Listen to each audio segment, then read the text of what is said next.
OpenAI founder and CEO Sam Altman testifying on Capitol Hill later today. He's going to face questions about artificial intelligence and the rapid growth of ChatGPT.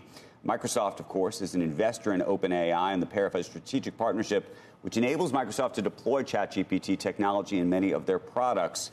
In an exclusive interview, wide-ranging, I spoke with Microsoft CEO Satya Nadella about the company's relationship with OpenAI, which was founded as a not-for-profit.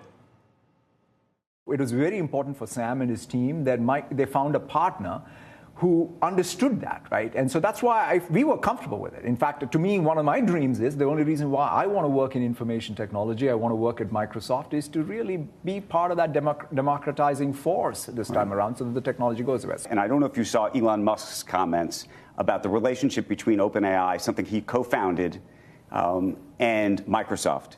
Even though OpenAI is a not-for-profit, he effectively said that he thought that the company was effectively controlled by Microsoft now, and this was something that he was unhappy about. In effect, Microsoft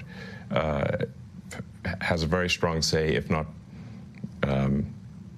directly controls OpenAI at this point. Look, first of all, I have a lot of respect for Elon and all that he does. I'd just say that's factually not correct. I mean, as I said, OpenAI is very grounded in their mission of being controlled by a nonprofit board. We have a non-controlling interest in it.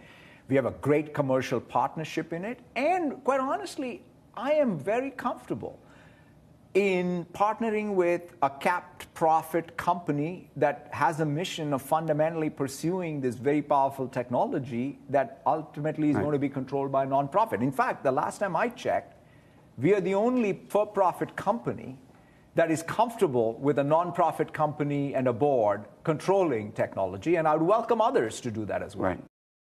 We spoke a lot more about that. I also asked Satya Nadella about his concerns about this technology, of course, moving too fast. A lot of AI is already there at scale, right? Every news feed, every sort of social media feed, search as we know of it before chat plus search. They're all on AI, and if anything, they're black boxes. They're more, I describe them as the autopilot era. So in an interesting way, we're moving from the autopilot era of AI to co-pilot era of AI. So if anything, I feel, yes, it's moving fast, but moving fast in the right direction. Moving fast where humans are more in control. First of all, humans are in the loop versus being out of the loop. It's a design choice, which at least we have made. So I feel that it's more important for us to capitalize on this technology and its promise around human agency and economic productivity. On Monday, European regulators approved Microsoft's proposed acquisition of Activision Blizzard for $69 billion. I asked Nadella before this was announced what he thought would happen given the developments here in the U.S. and the U.K. Look, I mean, the fundamental logic of this deal, bringing more competition and more opportunity for publishers and gamers, still holds. So as far as I'm concerned, we keep going. We wait for what the European Union decides. We have a process. We obviously respect the sovereignty of the United Kingdom and the CMA to decide what's good, in that country. Could you ever see an age where you would sell the product in the U.S. if it was approved, sell the products in Europe, and not sell it in the U.K. if they didn't approve it? Let's wait for it all to play out. Were you surprised by this decision in the UK? Very much so. Very much so. Because in some sense, this is the most pro-competitive thing I've ever seen. And most people will say that this is, and in an interesting way, it is using, in some sense, a large company's ability to persist and introduce more competition.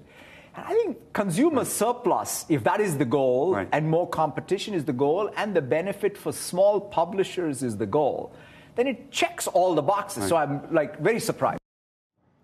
At the same time, I asked Nadella about the regulatory environment right here, though, in the United States.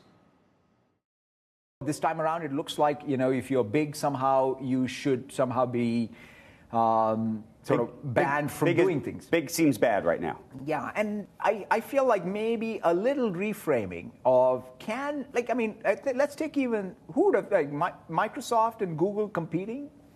Is that good or bad, right? In terms of consumer surplus, You talked about publishers. Who's going to benefit? Guess what will happen? If search actually becomes competitive, who do you think benefits? Every advertiser will get cheaper prices. Every publisher will get better yield.